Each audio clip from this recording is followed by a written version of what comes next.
विद्यार्थी मित्रों ધોરણ 10 વિષય ગણિત ચેપ્ટર નંબર 13 પૃષ્ઠફળ અને ઘનફળ ભાગ 12 માં સ્વાધ્યાય 13.3 નો આપણે એક્ઝામ્પલ ગણવાના છે કે 13.3 ના એક્ઝામ્પલ ની અંદર તમારું જે કન્વર્ઝન આવે છે કે લિટરને મીટરમાં ફેરવવા માટે અથવા મીટરને સેન્ટીમીટરમાં ફેરવવા માટે અથવા તો મીટર ને સેન્ટીમીટરમાં કે લીટરમાં કેવી રીતે ફેરવાય એના માટેના એકમો વિશેની ચર્ચા આપણે આગળના ભાગની અંદર ભાગ 11 ની અંદર જોયા હતા. એટલે એ પ્રમાણે અહીંયા આપણે ગણતરી આવશે. અહીંયા સ્વાધ્યાય 13.3 માં પહેલો જે દાખલો જે છે એ આપણે જોઈએ તો 4.2 સેન્ટીમીટર ત્રિજ્યાવાળા ધાતુના ગોલકને ઓગાળીને 6 સેન્ટીમીટર ત્રિજ્યાવાળા નળાકાર સ્વરૂપમાં રૂપાંતરિત કરવામાં આવે તો નળાકારની ઊંચાઈ શોધવાની કહી છે. એટલે અહીંયા જે માપ આપેલું છે કે 4.2 સેન્ટીમીટર ત્રિજ્યાવાળા ધાતુનો ગોળો, એટલે એક્ઝામ્પલ નંબર 1 ધાતુ નો ગોળો, ધાતુના ગોળાની ત્રિજ્યા 4.2 સેન્ટીમીટર, ધાતુના ગોળાની ત્રિજ્યા 4.2 સેન્ટીમીટર, તેને ઓગાળીને 6 સેન્ટીમીટર ત્રિજ્યાવાળા નળાકાર સ્વરૂપમાં રૂપાંતરિત કરવામાં આવે એટલે 6 સેન્ટીમીટર ત્રિજ્યાવાળા. હવે નળાકાર ની ત્રિજ્યા, નળાકારની ત્રિજ્યા આપણને આપેલી છે 6 સેન્ટીમીટર. 6 સેન્ટીમીટર. હવે શું કહે છે એ જુઓ તો ગોળાને ઓગાળીને, આ ગોળો છે એ ગોળાને ઓગાળીને નળાકાર બનાવવાનો, આ રીતનો નળાકાર બનાવવાનો. તો ગોળામાંથી નળાકાર બનાવવામાં આવે તો નળાકારની ઊંચાઈ કેટલી છે, એ નળાકાર કેટલો લાંબો છે એ આપણે શોધવાનું છે. કે નળાકારની ઊંચાઈ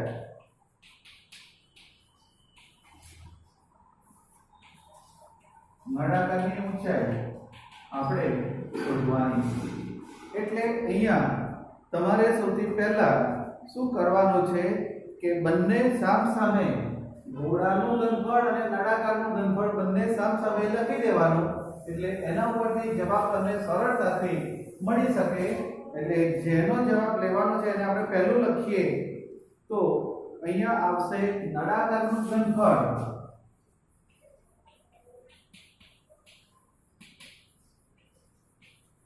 બરાબર ગોળાનું ઘનફળ.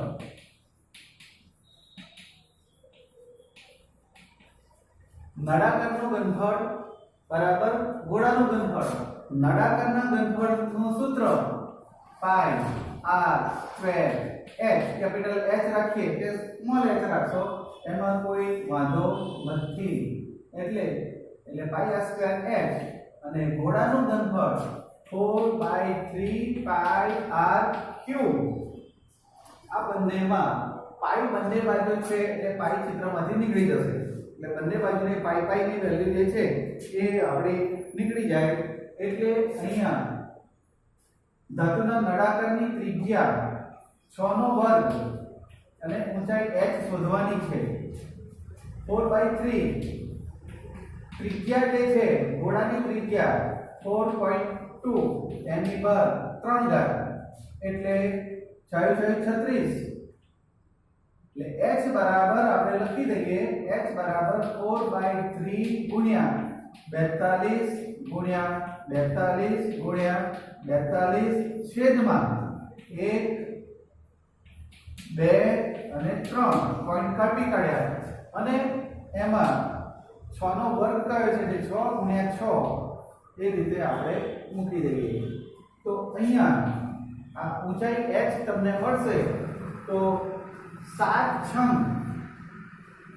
42 એટલે 7 × 42 એટલે આપણે 1 42 ને ઉડાડી દઈશું. 7 × 5 7 × 42 ફરી પાછા 7 × 42 એટલે 7 7 થઈ ગયા.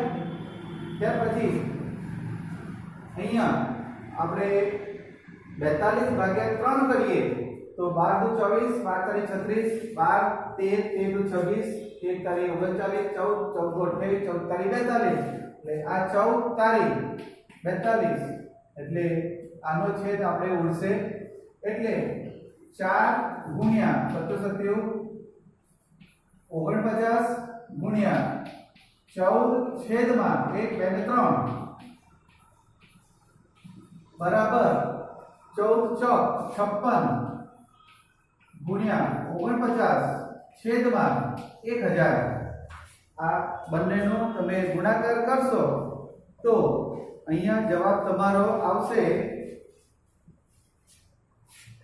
આ બંનેનો ગુણાકાર કરો કે 56 ગુણ્યા 49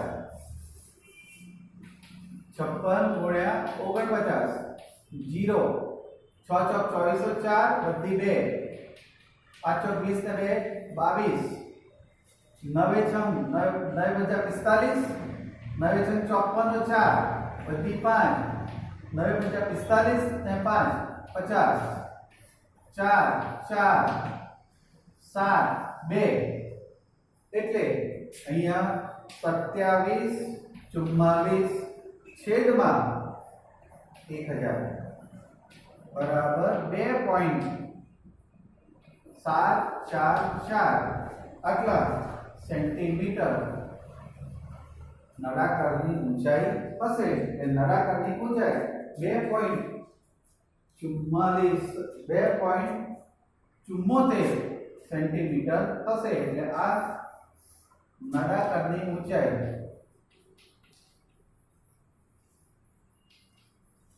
તમને મળશે. એટલે અહીંયા એક માંથી બીજામાં રૂપાંતરિત કરવું હોય તો કેવી રીતે કરી શકાય એ રીતે આપણે અહીંયા લીધું છે. એટલે ગોળામાંથી નળાકાર બનાવવાનો હોય તો સામસામે બંનેના ક્ષેત્રફળ ઘનફળનો ગુણોત્તર તમે મૂકી દો અને એના પછી જે શોધવાનું છે એને સૂત્ર ટકા બનાવો તો તમને જવાબ સરળતાથી મળી જાય. હવે આના પછીનો દાખલા નંબર 2 છે એ આપણે જોઈએ. દાખલા નંબર 2 શું કહે છે રકમ ધ્યાનથી વાંચો. બીજા નંબરના દાખલામાં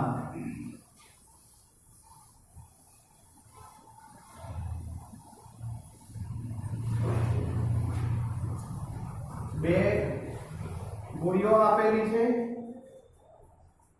3 ગોળી છે. 6 સેન્ટીમીટર 8 સેન્ટીમીટર અને 10 સેન્ટીમીટર ત્રિજ્યાવાળા ધાતુના ગોળાઓને ઓગાળીને એક મોટો નક્કર ગોળો બનાવવામાં આવે તો આ રીતે બનતા ગોળાની ત્રિજ્યા શોધો. એટલે 3 ગોળાઓ છે, 3 ગોળાઓની ત્રિજ્યા 3 ગોળાઓની ત્રિજ્યા 3 ગોળાઓની ત્રિજ્યા આપણે લઈએ. R1 બરાબર 6 સેન્ટીમીટર, R2 બરાબર 8 સેન્ટીમીટર, R3 બરાબર 10 સેન્ટીમીટર. આ 3 ગોળાઓને 3 નાના નાના ગોળા છે એ ગોળાને પીગાડીને મોટો ગોળો બનાવવો છે. તો મોટા ગોળાનું ઘનફળ આપણે શોધવાનું છે.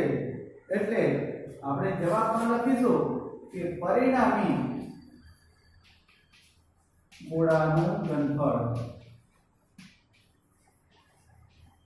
બરાબર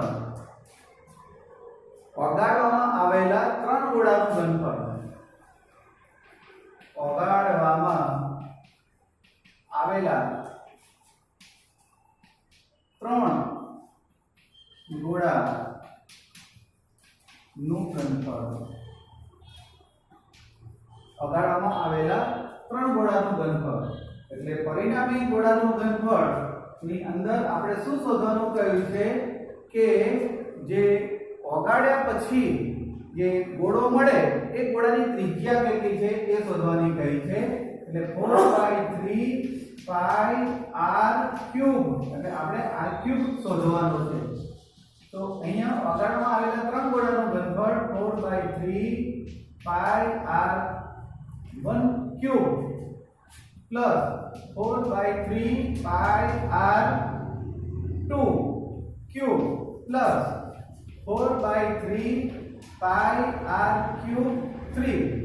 આ ત્રણ ગોળાનું ઘનફળ થયું. હવે આમાં 4/3 પાઈ આર ક્યુબ, તો આ ત્રણે ત્રણની અંદરથી કોમન નીકળતું હોય એવું છે. 4/3 પાઈ કોમન છે તો અંદર રહેશે r1 નો ક્યુબ પ્લસ r2 નો ક્યુબ પ્લસ r3 નો ક્યુબ.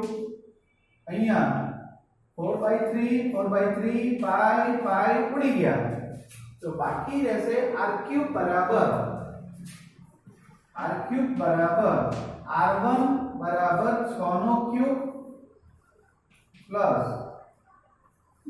r2 બરાબર 8 નો ક્યુબ પ્લસ 10 નો ક્યુબ.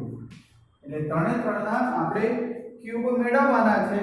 તો અહીંયા r ક્યુબ આપણે જોઈએ તો અહીંયા 6 નો ક્યુબ કરીશું તો 6 નો ક્યુબ એટલે 6 ગુણ્યા 6 ગુણ્યા 6 36 36 ગુણ્યા 6 કરીશું એટલે 216 આવશે. ત્યાર પછી 8 નો ક્યુબ કરીશું એટલે 8 ગુણ્યા 8 ગુણ્યા 8 લઈશું તો 8 64 64 ગુણ્યા 8 કરીશું એટલે 512 આવશે. અને 10 નો ક્યુબ કરીશું એટલે 10 ગુણ્યા 10 ગુણ્યા 10 એટલે 10 ગુણ્યા 10 એટલે 100 અને 100 ગુણ્યા 10 એટલે 1000. આ રીતનો ત્રણે ત્રણનો જવાબ આવશે. એટલે r ક્યુબ બરાબર આ ત્રણે ત્રણનો આપણે સરવાળો કરીએ તો 6 અને 2 8, ત્યાર પછી 2 5 ને 2 7 અને 1 1728 r ક્યુબ. હવે 1728 r ક્યુબ એ કોનો ઘન છે એ તમારે નક્કી કરવો પડે. તો 1728 કોનો ઘન છે એ પ્રમાણે તમે લો. તો આનો જવાબ લાવવા માટે તમારે શું કરવું પડે કે 10 નો ઘન કરશો તો 10 નો ઘન કરશો એટલે 1000 આવે. હવે તમારે 1000 ની ઉપર 1728 છે એટલે 10 થી ઉપર ગણાશે. તો અહીંયા 15 નો તમે ઘન કરો તો 15 ગુણ્યા 15 225 ગુણ્યા 15 0 5 2 2 આજુબાજુ 25 પછી 2 પાછું 10 ને 2 12 પછી 1 પાછું 10 ને 11 5 7 3 3 આ 3375 આવ્યા. 3375 તો ઘણા બધા વધી જાય છે. એટલે આના પરથી આપણું તારણ એવું નીકળે કે આ લગભગ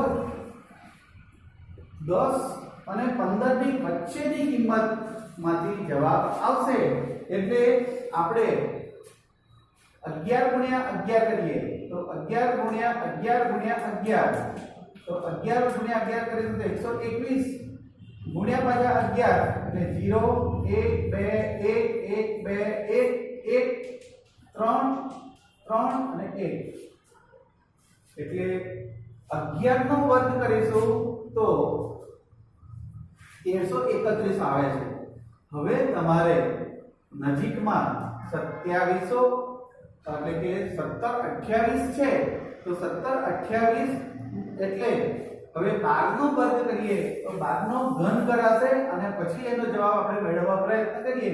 12 ની 3 ઘાત એટલે 12 ગુણ્યા 12 તો આ બે 12 નો વર્ગ કરીશું એટલે 144 ગુણ્યા 12 144 ગુણ્યા 12 કરીએ એટલે કેટલો થાય છે એ આપણે જવાબ મેળવીએ. 144 ગુણ્યા 12 0 4 4 1 4 2 8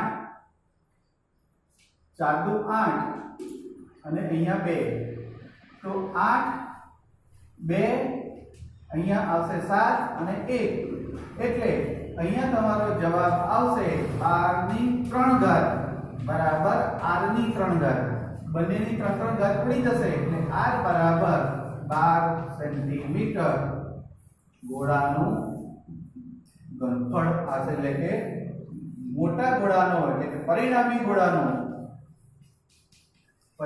ગોળાનું ની ત્રિજ્યા એટલે આ શોધવામાં ખાસ કાળજી રાખવાની એટલે તમારે આમાં ભૂલ ના થાય એનું ખાસ કાળજી રાખજો એટલે આ પ્રમાણે બીજા દાખલા આપણે ગણીશું એટલે અહીંયા આપણો સ્વાધ્યાયના આગળના દાખલા પછીના ભાગની અંદર લઈશું. અસ્તુ.